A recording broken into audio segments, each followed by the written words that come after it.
Vail, November 2012. Joining OLLI was what I wanted to do for a long time. I mean, I always thought that when we kind of retired for our second location, Arizona being first, it would be here. And I knew about OLLI, and I knew about coming back to the university where I had been for a few years in the 70s. So it was just destined to be. I moved here in 71, and in 72 there was a program at Suzanne Holmes, which is on the campus at the residence hall, and that program involved faculty and graduate students, and it was a live-in program where the faculty members came and did independent study with the students. They could also take courses, in the regular classroom on the campus, but most of their work was with this kind of 15 faculty members from different disciplines. And I was just a student, and I was hired to be the administrative liaison part-time, little part-time job, with free food at the cafeteria. And I looked after their grades and recruitment and newsletters and reports to the different campus offices, so it was an administrative position.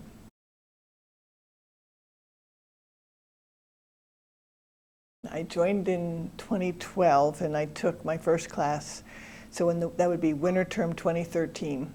And one of the 3 classes I took was the landscaping class. And Fran Adams had an offer that you could work on your own garden, which I did, but you could also work on redesigning the Campbell Center courtyard garden, which I really was kind of excited about that idea. And a group of us worked on it. And at the time, it did not get implemented that year, but Fran did get the work implemented a year later. So I always look at that as kind of my first contribution to OLLI, was that I helped out on the courtyard garden. Then the following year, I decided to put my name in to run for council. I figured it would take me a few years before that would happen, but it happened that year. I got elected, and I was treasurer that year, vice president the next year, and president the 3rd year. And I take classes every term, and I led the strategic plan task force.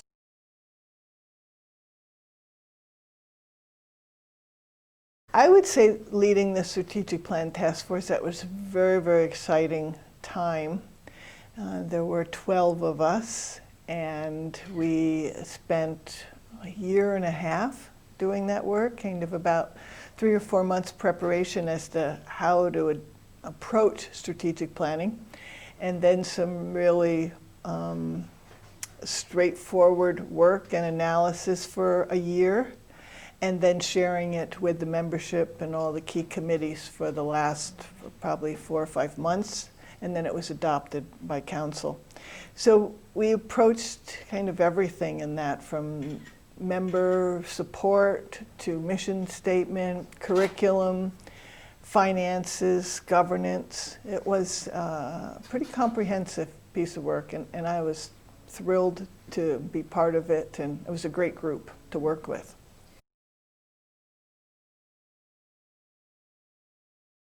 There was a task force before that one that was appointed by the council in the year before I was there.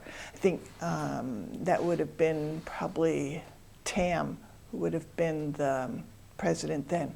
But that task force worked on staffing, and kind of it was in the time when there was the transition from Sally to new management in the program office, and it was a time of a lot of growth. And that group thought that that a strategic plan was important, and they made that one of their recommendations in that report. So that was chaired by Elaine Hamlin, and she served on the task force.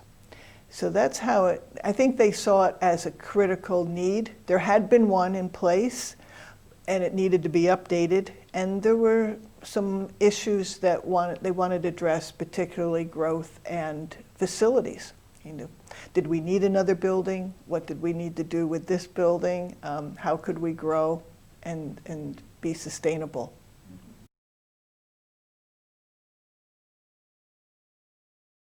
This will be its fourth year coming up. So it's just coming to the end of the third year. The fourth year is next year. And in that year is a time in which the strategic plan asks for a committee to be formed to kind of take a look at where things are and to prepare to hand it off to the next group for the next 5-year plan. So this plan takes us through 2020. So next year would be, later in the year would probably be when they would start looking at that.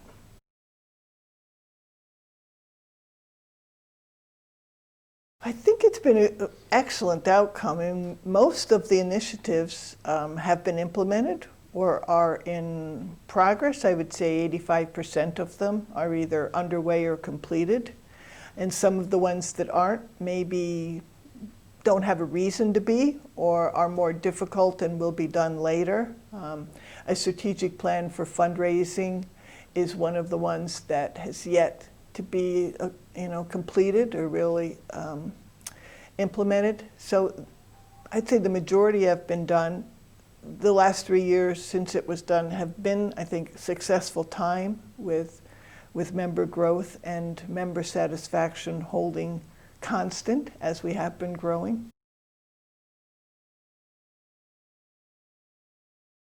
I think the most challenging is always trying to look ahead, to think. We used to say to ourselves, what we're writing here is what OLLI will look like in 2020. And I think there are people that are just naturally good at being futurists. I've never thought of it as my skill. I'm more operational and pragmatic. But that was what we all tried to do. And to think like, where we are now, but where we want to be. That was the most challenging piece. And to make sure that it felt that it was realistic, that it wasn't too much, too fast, or kind of too little.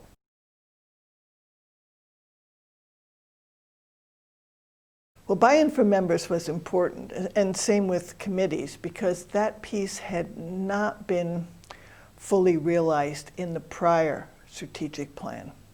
So this was a kind of goal right from the beginning. So what we did was we had 3 town hall meetings where we presented the key components of the plan and received input. We also put out kind of informational pieces through the news flash on things that we were working on. So there were ways for members to become involved and to hear about it. And we had a 25-minute presentation at the annual member meeting in all years, really. The year that it started, the first year, so every year that's been a part of the agenda.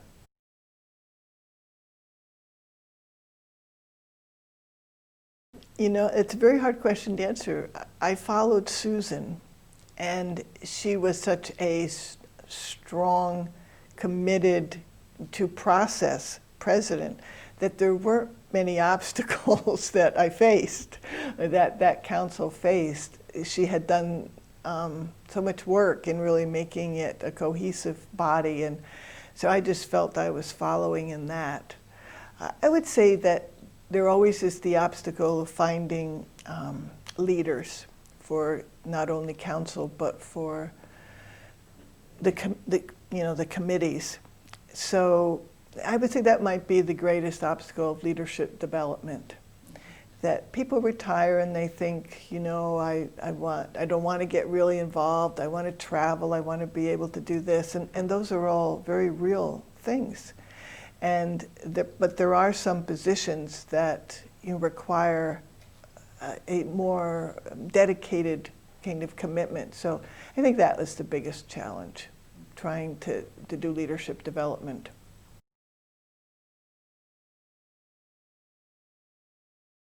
Listen more, I think. Try to involve all members of council in the discussion. Some people are more quiet than others. So I think if I could do it over, I would be more proactive in the community building of it. Maybe by delegating different pieces of the agenda or different pieces of the initiatives that we were working on, and having people form small groups in which they worked on those and then came back and shared.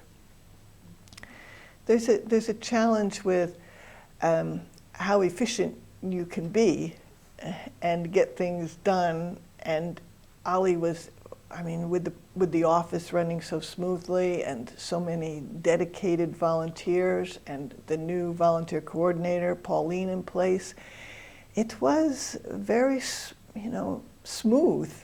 And I think you have to work harder at finding ways to involve people when it's just kind of easy to sit there and to just see it just operate.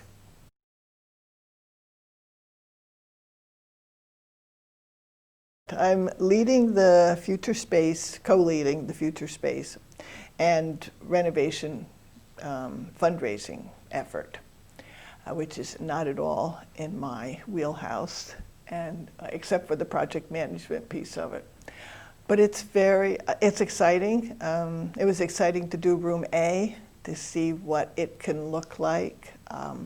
It's exciting to have a plan that I think we will get done. The whole thing can be done within 2 to 3 years.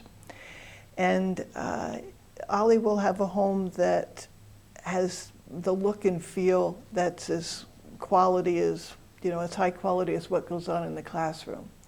So I'm excited I'm pleased to be doing this. I didn't expect to be doing it, but I'm happy to be part of it. And it's a great team who's working on it. Very, very many people who are dedicated on this and will have to be for a while.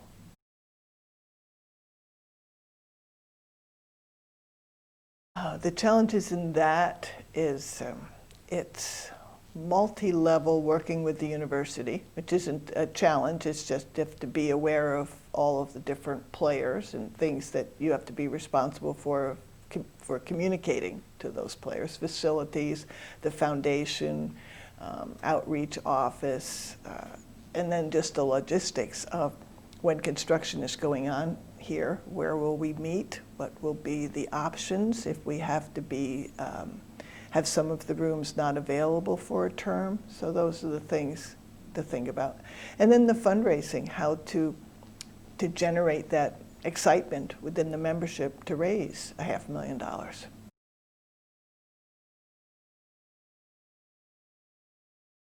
And it's certainly grown, and I think that in growth there's always the challenge of how do you still remain an intimate community.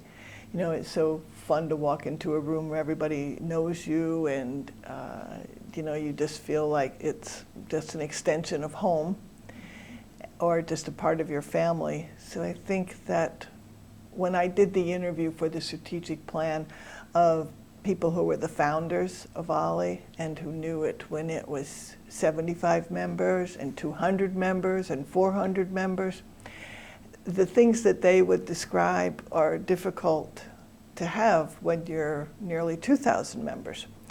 So again, I think that's the big change of how you grow, but how you also continue to feel like it's a family, it's a place where you come and you feel comfortable and appreciated and pleased to be there.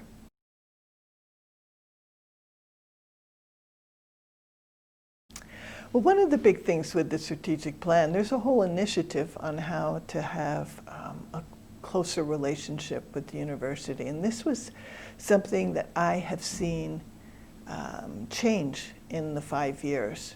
And I think that the time had come for that to develop. And it's a little bit of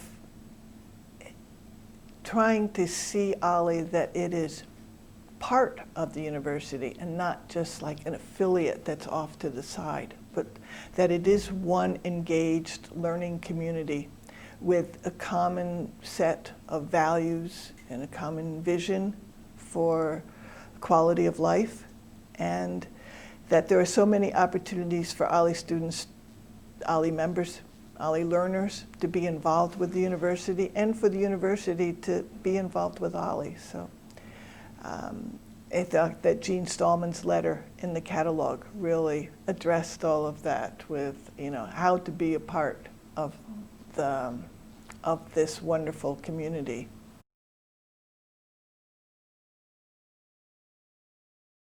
I think that it benefits by having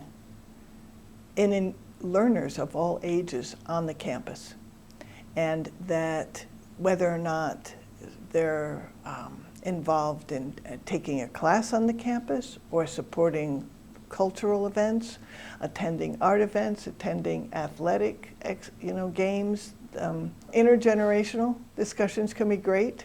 I've done a film class, a film festival class, where students from the Honors College join us seeing a film at the film festival, which is always unique for them because they only watch films with their friends in their room on their handheld devices. So going to an actual theater and hearing 400 people laugh and not 3 is a comment that I've received.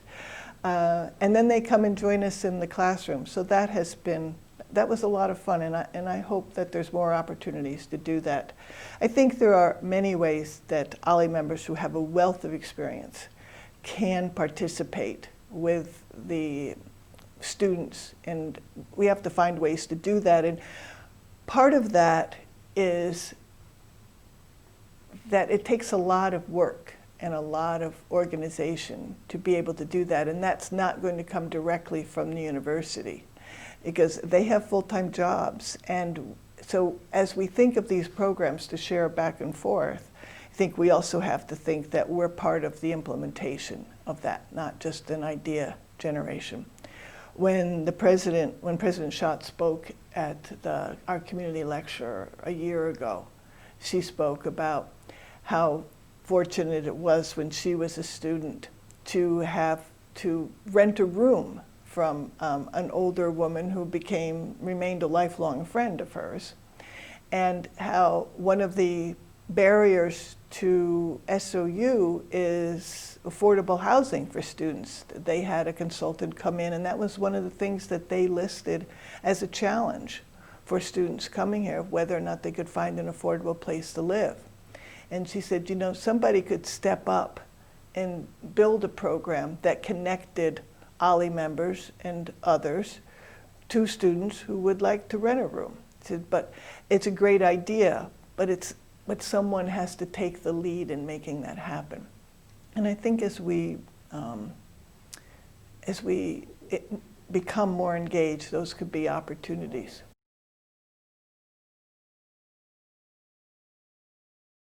How to stay engaged in life, how to be excited when you get up in the morning that there's something you're going to go do that you get a lot of pleasure from, and that you give a lot of pleasure to other people. I enjoy teaching, or facilitating is more what I do than actually teaching. I enjoy that as much as being in a class, but I love both of it. It's just so many very interesting people to be with, and that's a big part of retirement for me.